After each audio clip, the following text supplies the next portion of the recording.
এই মেলা নিয়ে বিজেপির খুব সমস্যা হয়েছে, কারণ মেলা এই টিটাগড়ে আগে কি হতো, কোনোদিন মেলা হতো না বা কোনো রকম মানুষের জন্য কখনো কিছু ভাবা হতো না। এই প্রথম মানুষ এগুলোতে খুব খুশি এবং সমস্ত মহিলাদেরকে এর মধ্যে ইনভলভ করা হয়েছে, ফলে এরা খুব গায়ে লাগছে, ওদের হাতে লাগছে আর কি। মেলা কেন হচ্ছে, মেলাও হবে, মানুষের জন্য মিল খোলা হবে, সবকিছু হবে। কোনো জন্য যা সমস্যা আছে সেই সমস্যার সমাধান করার জন্য আমরা 365 দিন মানুষের কাছে, মানুষের সাথে থেকে লড়াই করবো। তাহলে ও নাচ গান করুক, বিজেপি ক্ষমতা এলে আমরা ঠিক করিয়ে দেবো। ও নাচ গান করার কাজ আছে, নাচ গান করুক, খেলামেলা করুক, বন্ধ মিলে ভাড়া খাটাক,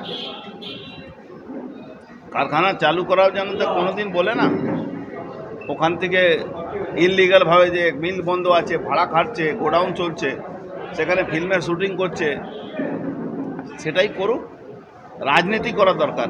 রাজনীতি করতে গেলে কারখানা খুলতে হবে, রাজনীতি করতে গেলে চাকরি দিতে হবে, রাজনীতি করতে গেলে জুয়া সাট্টা হিরোইন বিক্রি করা লোককে নিয়ে ঘুরলে রাজনীতি করা যায় না।